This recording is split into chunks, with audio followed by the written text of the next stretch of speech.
raven hair and ruby lips, sparks fly from her fingertips. Echo voices in the night, she's a restless spirit on an endless flight. Ooh, witchy woman, see how high she flies. Ooh, Hey everybody, it's Granny with 73, and I wanted to show you the improvements we made on my wardrobe. My great boyfriend, Chris, he's right behind me, so I had to make it a little bit, He put up this curtain for me to separate my workspace, witchy space, sacred space from the rest of the apartment. And he put my friend's plaque out here on the outside so that when you come down the hallway, it's the first thing you see. And as you can see, there's the bumblebee, and there's another bumblebee. These are things that I was gifted by a friend. It's my boyfriend's stepmother. She's a very great lady, and we get along really good. And she gave me this beautiful little plaque. I like the flowers and the painting. It's like, it looks like it's hand painted. I don't know for a fact if it is, but the bumblebee is sacred to the goddess, to the Melissa, and everybody knows, well, not everybody knows, but everybody should know the benefits of honey and royal jelly and stuff like that on humans' health. These are definitely a natural resource that we should be protecting. So, and you come through here, and this is my room. See my kitty masks, and I put up my rules in my garden that I had. This was inspired by Jacqueline Dubois, and I make sure that I hang it, because wherever I grow my plants, it was outside for the longest time in my office, and I've moved my family altar into this corner right next to my altar, and I've decorated the inside to make it feel more witchy. And I've moved my table into the middle of the floor, away from the window. And I've moved my planting table over right into the sunlight, so that my babies get plenty of space. And I've taken out the desk that was here. I put it in the closet. I'll just give you a quick peek into the closet. It's my storage space, and I will be doing something with that. My boyfriend thinks that I should turn it into my office space and put my computer in there, but there's my knitting stuff, and I'm using that there for crafting supplies. You see how big the windows are here, and the window sill. When I get some more stands, some more places to put some of the stuff that has been gifted to me, like everything on this windowsill is a gift from someplace. My cousin, my kids, family members, and there's I don't know if you can see it because the sun is glaring. Not that I'm complaining.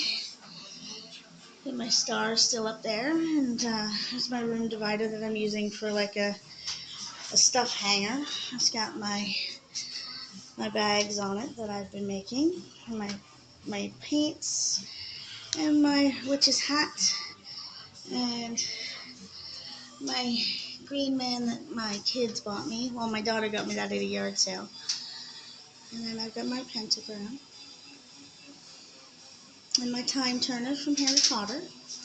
Found that at a little shop that's just over, if you look out my window, see those buildings?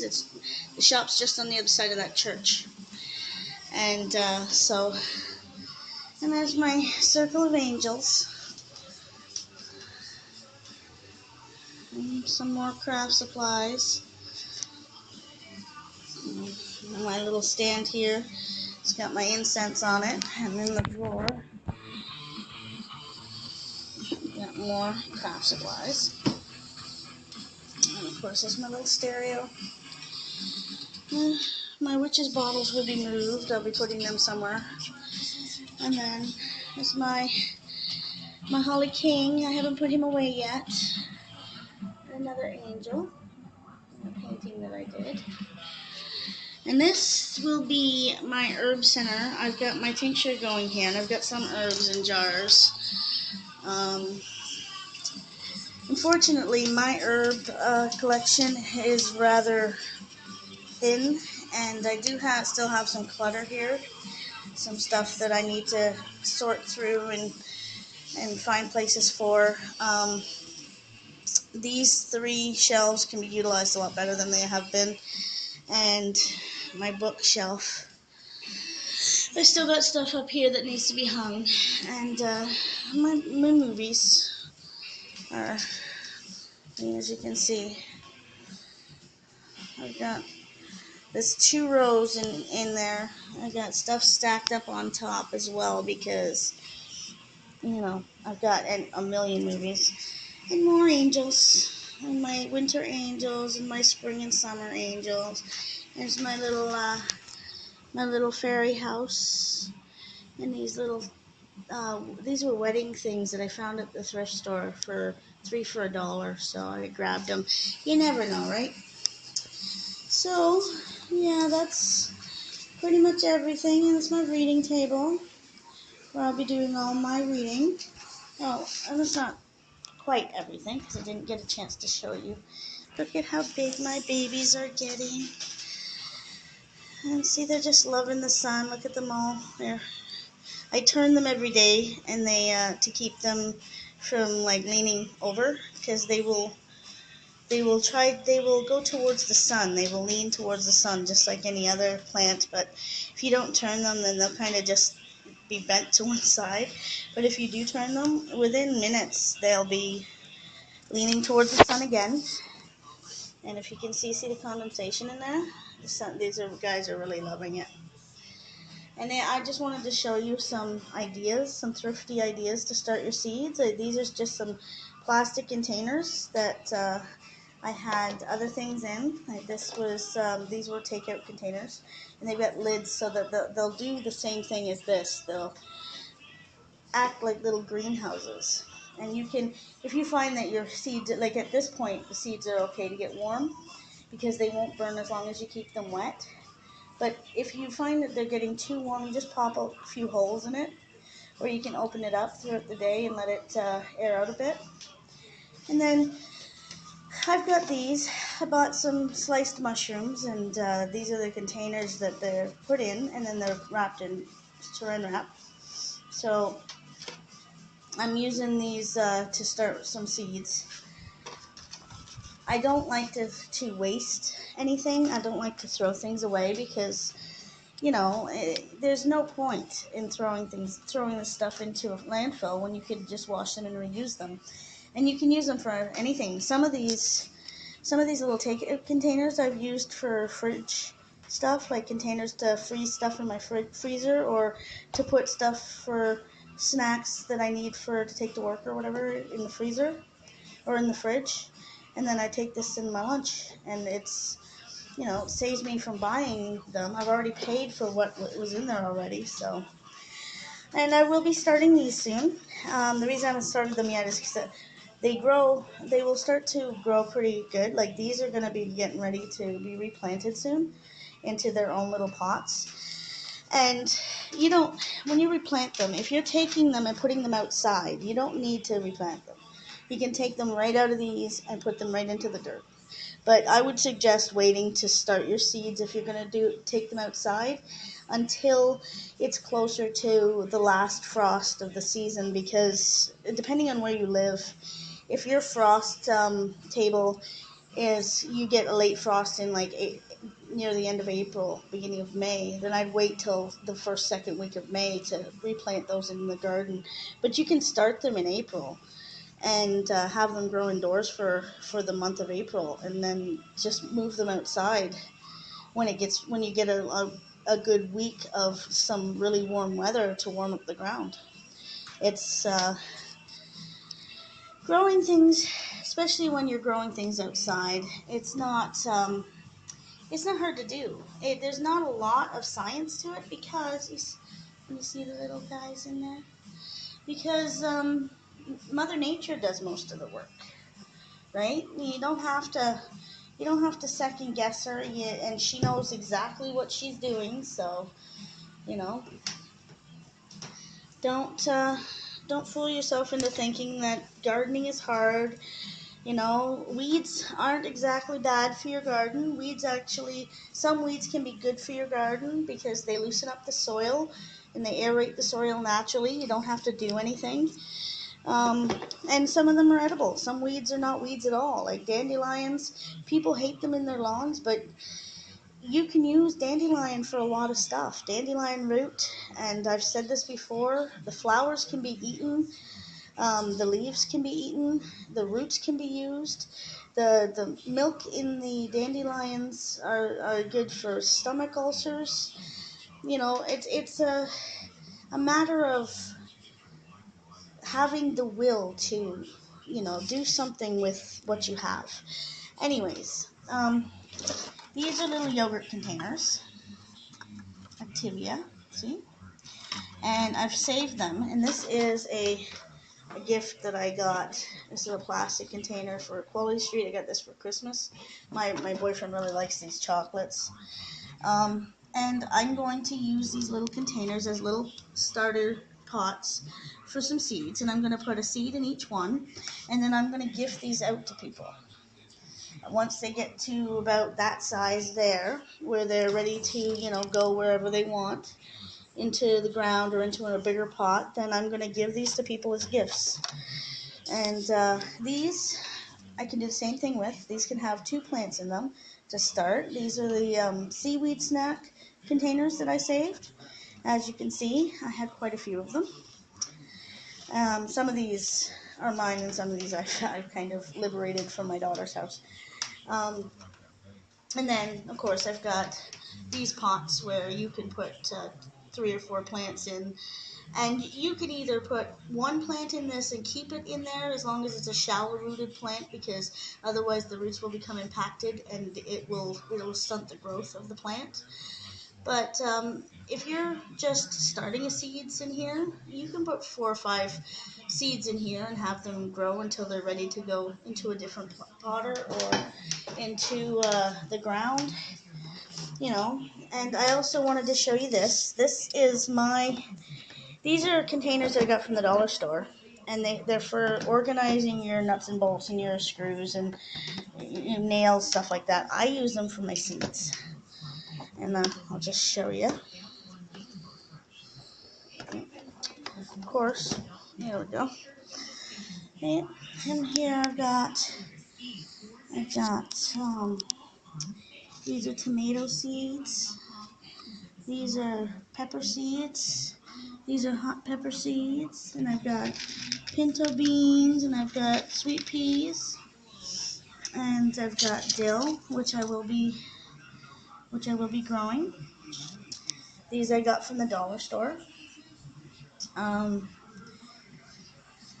And yeah, so I had 2 of them. They were full, and like I said, I used them last year, and I didn't replace them because we were moving. But this is a good thing to do if you dry the seeds like I do, like this, from the vegetables that you buy at the grocery store. This one here I've not just done the pepper seeds, but there's apple seeds in here as well, if you can see them down there. And I plan on starting those because, like, I've grown apple seeds from regular apples that you get at the grocery store, and they'll grow just like these things here. And I got them up so high, I gave them to my daughter, and they died. She's very, very bad at keeping her plants alive. I don't understand it, but this is my list of things that I will be growing here in my room, and what I'm gonna need. And it's this is my passion, growing things. I'm a green witch. I love to grow things. I love to work with nature. And if that's bad, then I'm bad. So be it. I will accept that wholeheartedly. As you can see, I've painted my pots. They're not exactly $1,000, $1,000,000 art projects, but you know they're not plain anymore, and I like that. But as you can see, the sun is shining and spring is coming. Sometime in the next couple of days, we're going to get 5 degrees. I can't believe it. I can't wait. I am so excited for that 5 degrees. I've got my fan is going in here, and my window is open, and my incense are burning, and I'm just kind of chilling and relaxing. But I will be doing a series of these little videos, and I just wanted to give you the little tour and talk about my plants a little bit today. And so if there's anything you want to see, if there's any questions you have for me, just, let me know. I'll do my best to get them all settled and situated. But yeah, those are my plants, and that's my room. Hi, everybody, I'm back. I just, I needed to sit down. I was getting a little out of breath. I have very bad lungs, and I have since I was a little girl. But as I was saying, life goes on. When you have children, you have to just let me turn this music down a little bit. When you have kids and you don't drive, living in the country is not something that can just easily happen. Trust me, I would have loved to raise my kids in the country, because country kids seem to be more healthy, and they don't suck in all the carbon monoxide that's produced by, and the carbon dioxide that's produced by cars and stuff like that. I mean, yes, there's methane gases and stuff from the animals, but you're in the wide open air, usually far removed from anything industrial in the country. Where I grew up in Buckhorn, Canada, our farm was like a mile and a half off the road. Our driveway was a mile and a half long. So if we were out there in the winter, we were stranded unless we took the plow out or the snowmobiles. We had hunting camps out in the back 40, through the cow fields, out into the woods, miles and miles and miles of woods. We had over 250 acres of farmland and wooded area. My Uncle Nelson and my grandfather used to make their own maple syrup, because we had an abundance of maple syrup trees. And we only got to go once, because we ate the maple sap right out of the buckets, and it takes a lot of sap to make syrup. So Uncle Nelson wouldn't let us go again. We were sick as dogs for a week. We had the mm-hms, and my mother wasn't happy when we got home. But even my mom and dad weren't together, and the farm out in Buckhorn where I was born was my dad's family farm. My mom, we were raised on a farm with my mom as well in Baltimore, Ontario, and we were always around animals, and we were always outside. We didn't sit in front of technology all day. So being here in the city and stuck in an apartment with no balcony, no way to get outside except for to go through the building and out the door, like it's murder sometimes on me, because it's kind of closed in. That's why I'm glad I got my little room, and I can make this what I want to make it, and it's a work in progress, but it will be done, as it is often said in witchcraft. My will be done, so shall it be, so mote it be. As above, so below. So it's all pretty much the same concept. Basically, you're enacting your will on something and you want it to be a certain way, and that's the way it's going to be because that is your intention. And this is my intention. This room will be for me a sanctuary in this hell that is an apartment building.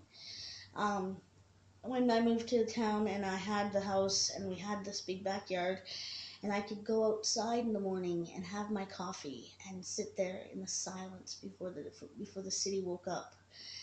And like we had our backyard backed right onto a train tracks, and even that didn't bother me as much. But you know, you find the little things that give you joy in life to offset the things that don't. And if you cling on to those little things, sometimes they'll grow into big things. You know, like the little seed will grow into a tree. You know, so too will your intentions grow if you just make sure that you focus on those intentions and that they're good intentions, because you don't want bad things to grow in your life. There's way too much going on in the world for us to be adding negativity to it. There's enough negativity already. I mean, you've got Middle Eastern conflict, and you've got, you know, terrorism here at home, and people talking about this ISIS group. Now, first of all, ISIS was a goddess. They have no right taking her name and turning it into a terrorism group. It's all propaganda as far as I'm concerned, and I don't watch. I don't watch news and I don't read newspapers because the propaganda is all brainwashing crap. They want us to be afraid of everything. So, and it works on a lot of people. So I don't buy into that crap. I live my life the way I feel that I should.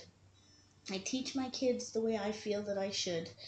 Whatever feels right to me is what I do. I don't sit there and go, oh, the world is just so terrible. And, you know, children they're going to have so much crap to grow up in. You know what? Our parents said the same thing, and their parents said the same thing about them.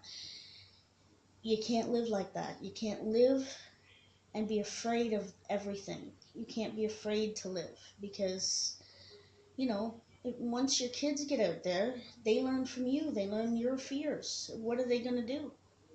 How are they going to live their lives if they think that everything is going to be bad? Because when you think stuff like that, then that's the way it is. You put your intention in negative things, and negative things will come to you.